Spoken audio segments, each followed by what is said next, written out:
Have you ever put so much effort into something but nothing seems to work? You're stuck. It's like your mind and your body just aren't working together anymore. Then this video is for you.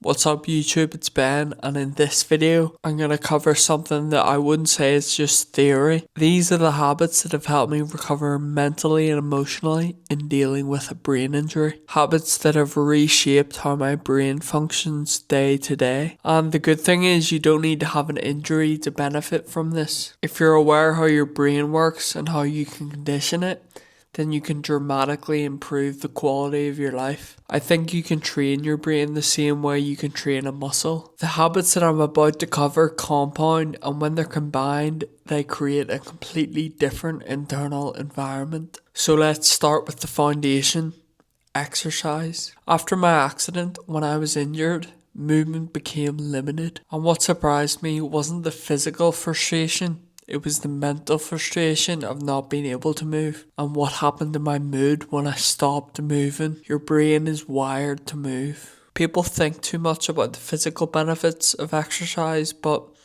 whilst they're the most noticeable, I would say the mental benefits of exercise outweigh the physical. It increases blood flow to the brain, it increases neuroplasticity, it just creates an all-around positive environment in your head. And it doesn't need to be intense. As long as you're consistent, you will create a positive environment. I feel like it's hard to notice the benefits of moving every day, but when you compare moving every day to when you're quite sedentary, you notice clearer thinking, reduced anxiety, and overall just more emotional stability. Your brain doesn't need perfect conditions, but it just needs a generally positive environment which movement creates. The next habit would be reading. I never really read until a year or two after my accident, but I've really noticed that it's the equivalent to feeding your mind. Your brain is constantly being conditioned, whether you're intentional about it or not, and one of the most powerful conditioning tools is reading. I used to never really understand reading.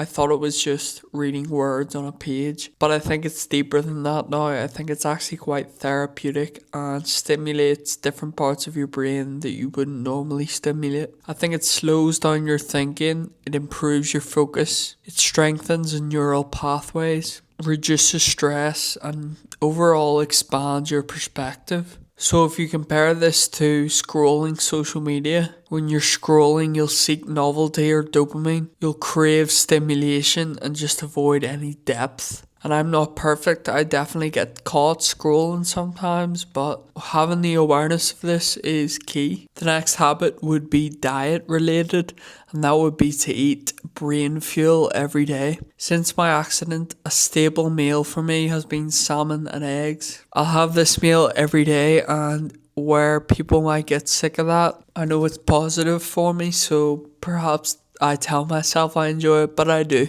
I chose to have this meal pretty much every day because it's so beneficial to my specific health requirements. The omega-3 fatty acids for my brain, and it's quite anti-inflammatory, which is so good for my skin. So every time I eat this, I know that I'm contributing to my health. But before my accident, I never thought of foods as contributing to your brain, but your brain is mostly fat, and these foods are perfect for its function. So if you're intentional about what you feed your brain, you'll notice a difference. The next way I think I've contributed to my mental health is by having an awareness of my brain and my health of my brain. Having an awareness of your brain kind of changes everything. You stop identifying as your thoughts and start observing them. Certain thoughts make you want to take action, but when you have an awareness, you realize that the only reason why you're thinking that is because you're lacking in a certain need. When I became aware of my thought patterns and triggers, I stopped being so controlled by my thoughts, and I was able to act easier despite what was going on in my head. And acting despite what's going on in your head is powerful. I think it reduces emotional overwhelm because you have control over how seriously you take those thoughts. And the next habit, I'm sure you've heard a lot of banging on about it, but it is sleep and the importance of sleep. Sleep is where your brain clears waste. It's where memories are processed. It's where neural connections are strengthened. So sleep is crucial to solidify all the work you've done during the day. All the positive habits are meaningless unless you get a good sleep. Lack of sleep doesn't just make you tired, it makes your brain weak and less resilient. Something I'm working on to improve sleep is not eating anything after 3 hours before bed and turning lights off to have a more gradual decline of activity to get into a sleep easier. And the last way to benefit your brain health is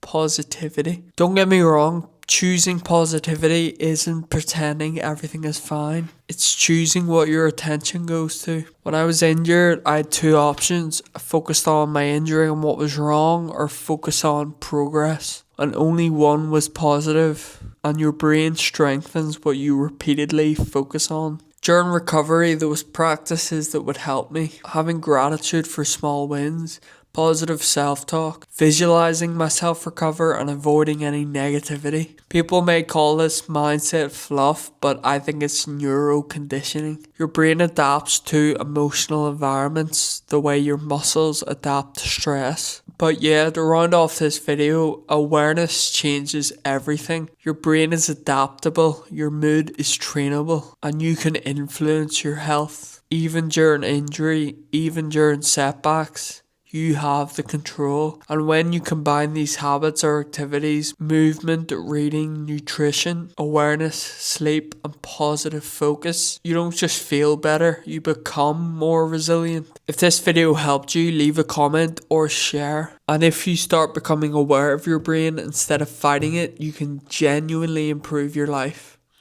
Thanks for watching. Please like and subscribe. Peace.